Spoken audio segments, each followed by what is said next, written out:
अचानक से कई बार लाइव आए हैं और आपको दिखाए हैं इस गांव की अव्यवस्थाओं के बारे में। अब चूंकि भाजपा नेता हैं सुनील द्विवेदी जी, अब इनसे बात करना है, चूंकि मौके पे मिल गए हैं तो बात करना हमने ज़रूरी समझा है। और भाजपा के तमाम जो नेता लोग हैं उनको तो हम ढूंढ ही रहे हैं और ढूंढने से मिल भी गए हैं। तो जब मिल गए हैं तो पूछ लेते हैं कि आपका गाँव है, तो गाँव के बारे में कुछ बता दीजिए।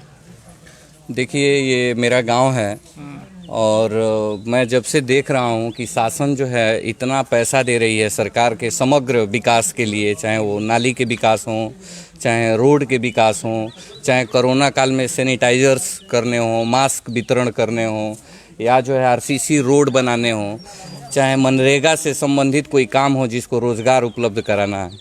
लेकिन इस सरकार के प्रयास के बावजूद और पैसे देने के बावजूद भी जो भ्रष्टाचार और लूट खसोट का काम कुछ सरकारी कर्मचारियों द्वारा और प्रधान द्वारा किया गया है, उसकी निष्पक्ष जांच हो और जो संविधान के मुताबिक दंड बनता है वो दिया जाए, उसकी फुल रिकवरी हो, उस काम को दोबारा व्यवस्थित तरीके से कराया जाए। यही मेरा आप लोगों से अनुरोध है, ताकि दूसरे गांव में भी ये संदेशा जाए कि इस तरह की टीम में भी यार दस्तक वाली टीम काम कर रही है और छोटे से छोटे मुद्दे को अगर हम उठाएंगे तो गांव का विकास होगा और गांव का जब विकास होगा तो संपूर्ण व्यक्ति का विकास होगा। तो क्या दिक्कत है? डबल इंजन की सरकार है आपके हाथों में, तो फिर क्या दिक्कत आ जाएगी? हमने अपनी ये बात जनप्रतिनिधियों को पहुंचाई है, अपने तरीके से पहुंचाई है कि इसमें कुछ लोग मिल के सरकार की मंशा के विरुद्ध जो काम कर रहे हैं उनके ऊपर कठोर से कठोर कार्रवाई किया जाए।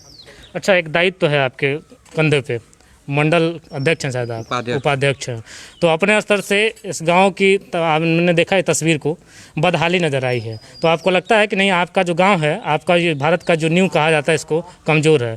तो आपके अनुसार स्वच्छ भारत मिशन अभियान जो आपके प्रधानमंत्री जी, देश के जो प्रधानमंत्री जी हैं, उन्होंने खुद हाथ में झाड़ू लेकर इस अभियान को चलाया था, तो आपको नहीं लगता है कि नहीं आपका गाँव जो है ये स्वच्छ भारत मिशन अभियान को मुँह चिढ़ा रहा है? स्वच्छ भारत अभियान को मुंह हमारा गांव इसलिए छिड़ा रहा है कि विरोधी तत्व जो लगे हुए हैं वो सरकार को बदनाम करने की कोशिश कर रहे हैं। इस गांव में कहाँ विरोधी आ गए भाई?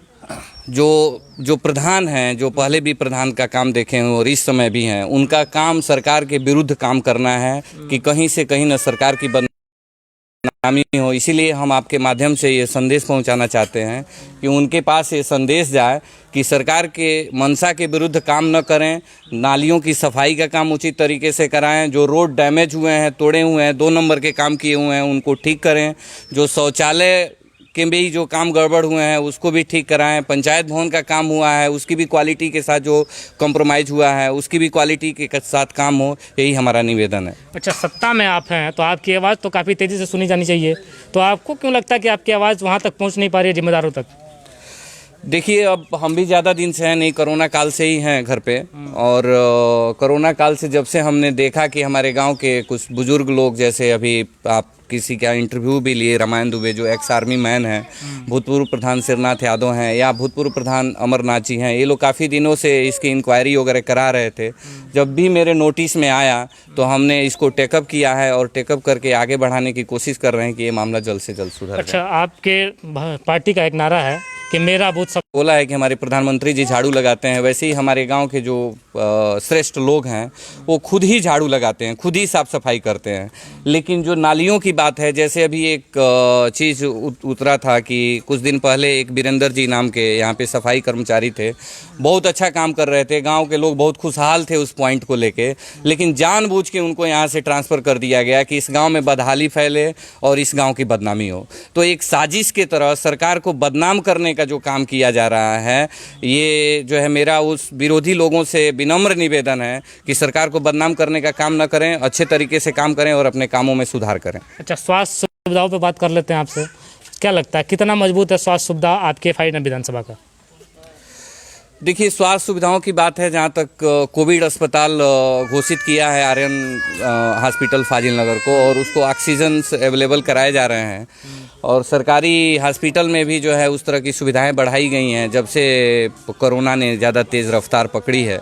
तो उसमें डे बाई डे सरकार जो है इम्प्रूवमेंट के काम कर रही है। सरकारी अस्पताल की आपने बात की, सरकारी सामुदायिक स्वास्थ्य केंद्र जो है फाईनगर में, उसकी बदहाली की एक तस्वीर मैंने दिखाई थी अभी हाल फिलहाल में। उसको देखा था आपने? जी, हमने देखा तो था। देख के आपको लगा कि नहीं इसमें अभी भी सुधार है? बिल्कुल सुधार करने की जरूरत है, और मेरी सबसे प्रार्थना है जितने भी सरकारी लोग हैं जो अच्छे पोस्टों पे बैठे हुए हैं, जिनका ये दायित्व तो बनता है कि कुछ इस तरह की गड़बड़ी है तो उसको कंटिन्यूअल इम्प्रूवमेंट में लाएं और उसको अच्छे तरीके से करके दिखाने की कोशिश करें कि सरकार जो पैसा दे रही है वो उसके सुचारू रूप से काम हो। अच्छा, वहाँ 4 एम्बुलेंस भी पड़े हैं जी, उस एम्बुलेंस को भी हमने उजागर किया था जी, तो वहाँ पे कांग्रेस के नेता मनोज सिंह भी आए थे और उन्होंने भी बहुत कुछ कहा था।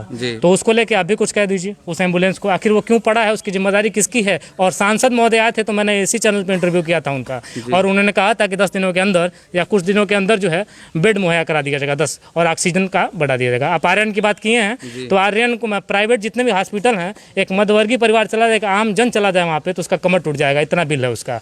तो क्या इस पर विचार करना नहीं चाहिए? सरकार से मेरा विनम्र निवेदन है आपके माध्यम से कि अगर इस तरह की बातें आपने उठाई हैं और उसमें कुछ कमियां हैं तो उसको दुरुस्त किया जाए। चलिए, बहुत धन्यवाद। सवाल तो और भी है, पूछेंगे, लेकिन और जो नेता होंगे भाजपा के, जो जिम्मेदार लोग होंगे उनसे पूछ लेंगे। विधायक जी से भी हमारी मुलाकात नहीं हुई है, और फाइनल एम्बुलेंस की बात किया हमने तो अधीक्षक महोदय से भी बात नहीं हुई हमारी। जब बातें होंगी दोनों लोगों से, सांसद जी से हमारी बात हुई थी और सांसद जी का लाइव इंटरव्यू मैंने आपको दिखाया था, तो जब इन दोनों लोगों से भी बात होगी तो जो भी जिम्मेदार लोग होंगे उनको हम दिखाएंगे, बताएंगे आपको। तब तक इजाज़त दीजिए, बहुत धन्यवाद।